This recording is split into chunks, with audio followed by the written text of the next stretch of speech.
It's time. Nintendo finally revealed the thing after months, years of speculation.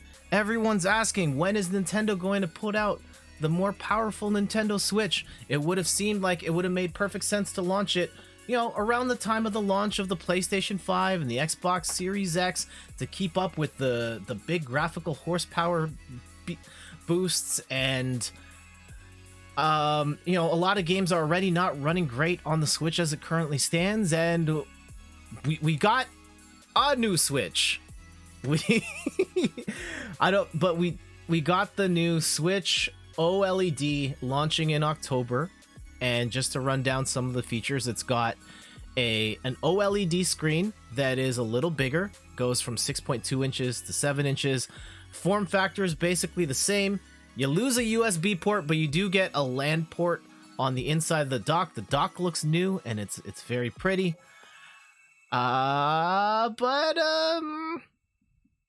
It's not any more powerful than a regular Switch, and it's also $50 more. It wasn't the Switch we deserved. So I have lots of feelings on this particular reveal, but Meg, just gut reaction. How did you feel reacting to the news? I mean, like I said to you earlier, I'm honestly fine with it because that means I'm saving like $500 because now I don't have to buy it. But yeah, I think the main thing that people wanted out of this was the better performance, the more power, and they said no, none for you. So that's the biggest letdown for me. The sort of improvements for like the tabletop mode don't really impact me at all. Like, I rarely play games with like the kickstand up, like maybe occasionally like Mario Kart or something, like if I want to use my Pro controller and I don't have access to the TV or whatever. But yeah, that's not a big deal for me. The screen size doesn't matter. The other big thing is apparently the Joy-Cons are the same, which they still haven't fixed that problem. So yeah, it's gonna be a no from me, dog. Okay, so I think where we left off, Joy-Cons probably still busted. The graphical horsepower that we were kind of hoping for, not going to be there for the foreseeable future. I think that if you haven't bought a Switch and you've been holding out for a long time and you've decided that you're gonna buy one anyway, I'd probably get the new one for the bigger screen and the nicer kickstand and more memory. Sure. But if you've got an existing Switch and, you know, we were really hoping for that upgrade, like, there's no reason to buy this thing. Yep.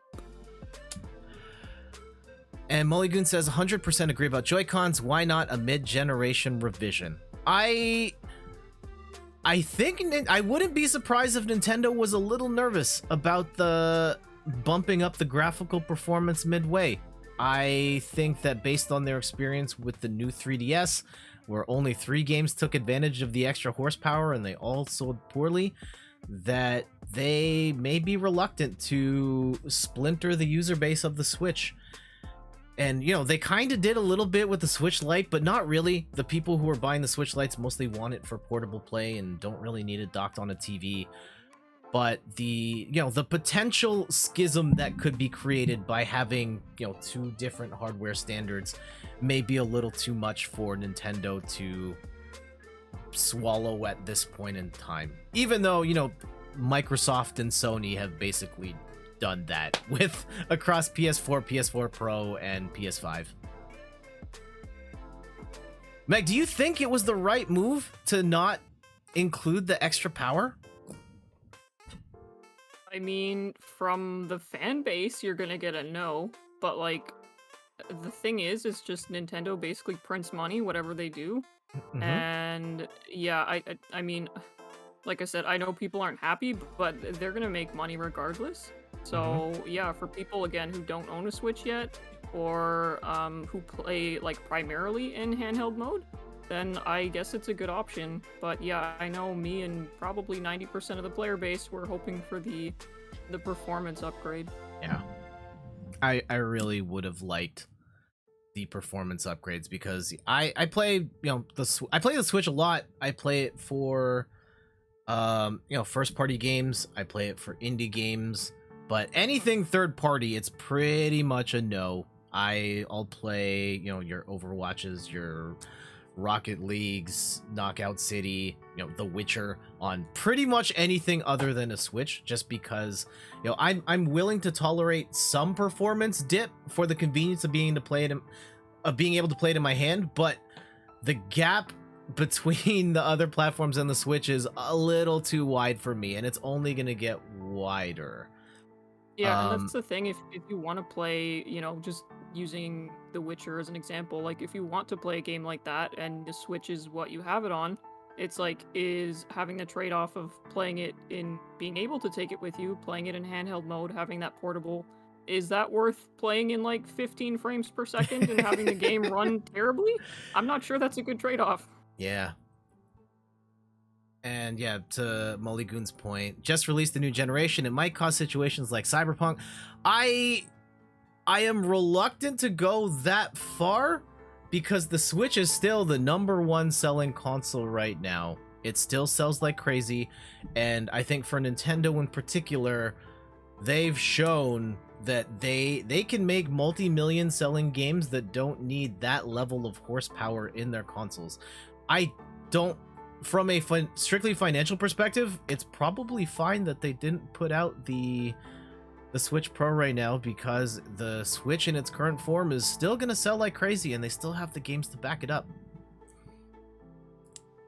So Very true. the Game Boy was ancient hardware, and that was technically selling, the original Game Boy was selling for almost a decade.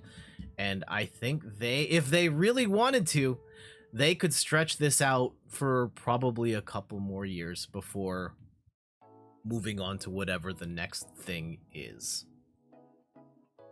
Personally, I would have liked the hardware upgrade in between, but it doesn't look like, well, I don't think it's happening anytime soon, but the release of a sort of minor refresh like this doesn't necessarily mean that the eventual Switch Pro isn't going to get revealed like a year from now. True. Yeah. Space Cactus says, unfortunately, companies need things to need fixes or have issues to make money.